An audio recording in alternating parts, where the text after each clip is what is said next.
guys to go ahead and check out Insane Labs if you are in the market for purchasing some sort of an energy drink or focus drink or anything for like pre-workout, anything like that. I'd like to ask you guys to go ahead and check out Insane Labs. Use code WARLORD for 20% off your purchase. There will be a link down in the description to their website.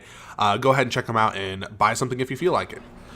What is up, people of YouTube? This is Troll here, bringing you guys another video to my channel, and today we are going to be covering the movie It. Now, there will be some spoilers in this video, so if you don't want to see any spoilers, now is your chance to turn away, go watch another video, come back after you've seen the movie, whatever you choose to do. Now, the spoilers will not be heavily based on the story and the ending. It doesn't really have much to do with that. It's mostly just with characters, but I'm not going to be talking about the ending, who dies, who doesn't in terms of main characters.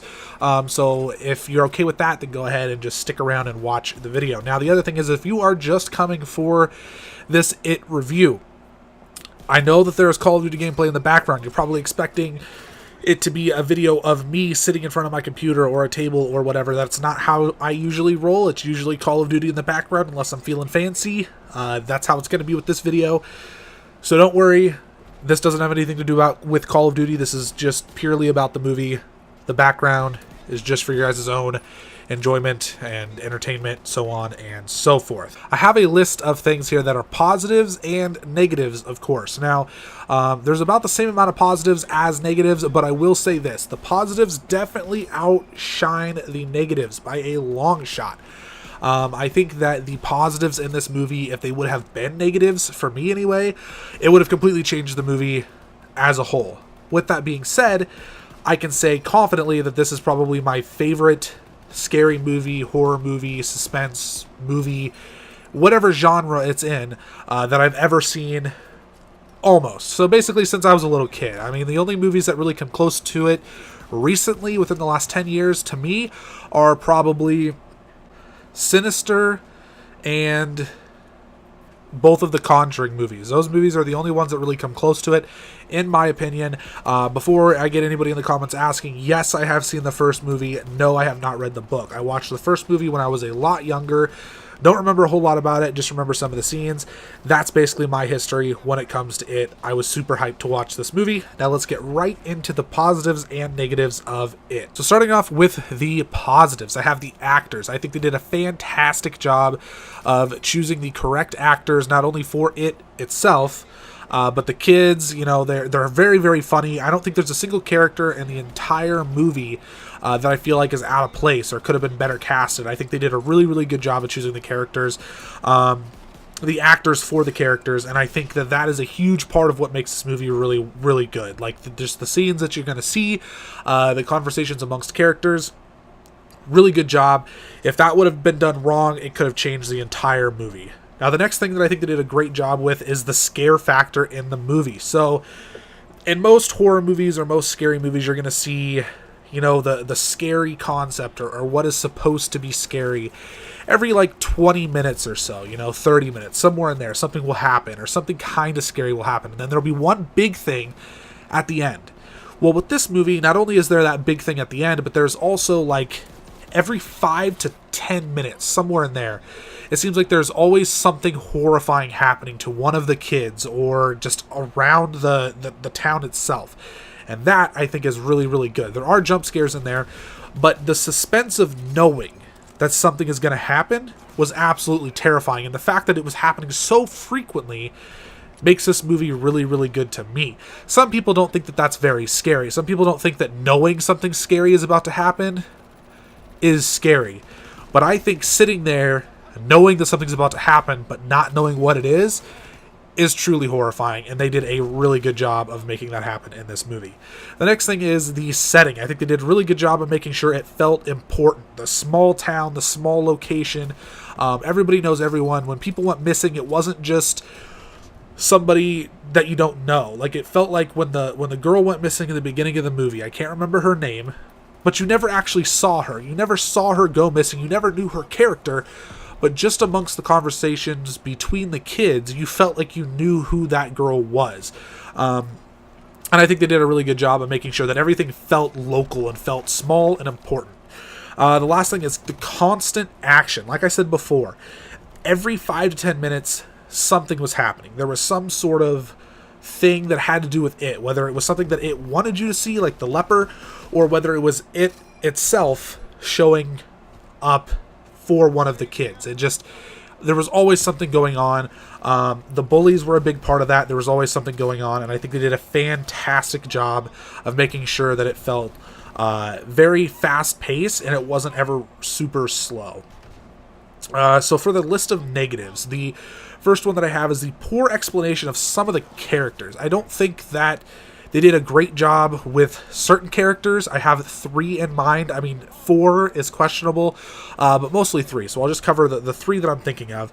And that is the main bully. The guy who, spoiler alert, kills his father. They don't really do much with that. I felt like that was a really short run.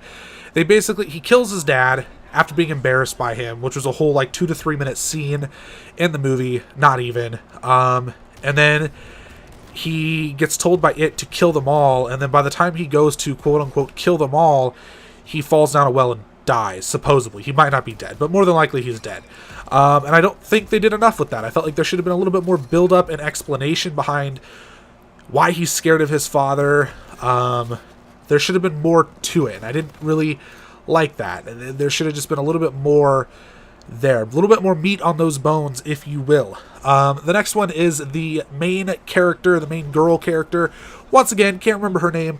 I apologize. I get that it's an R-rated movie, and some people are really shy about rape scenes and molestation and rape and stuff like that, but I felt like there should have been more explanation of that, because the first time that I watched it, the very first one, I was young, so I was too young to understand what rape and molestation really was, and I don't even know if they even touched on that in the first one, honestly.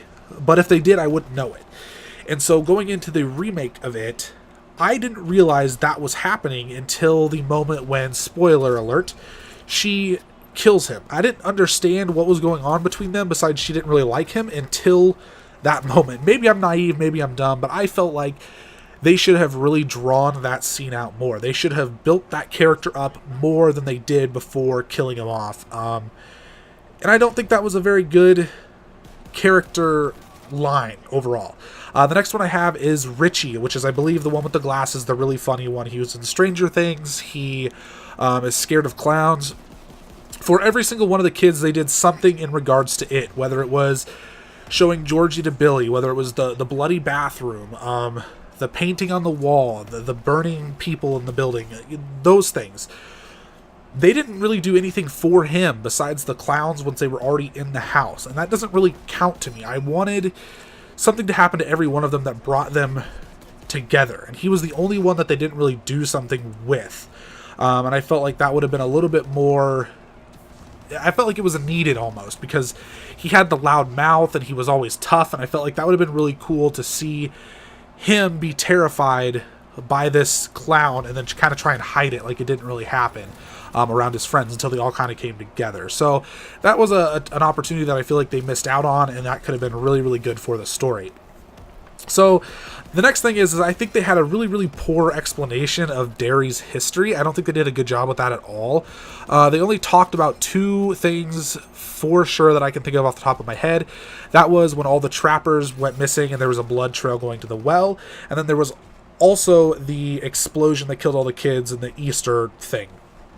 So those 2 were the only historical things that they really talked about with Derry. And if it is supposed to have been there since prehistoric times, there should have been a lot more occurrences than just those 2. And I'm sure there are. They just didn't talk about them. But I felt like in terms of scariness and build-up, there should have been more coverage over the history of Derry. I think that is really important, and they didn't really cover that. But once again, it's not a big deal, but it does kind of take away a little bit from the lore of the story.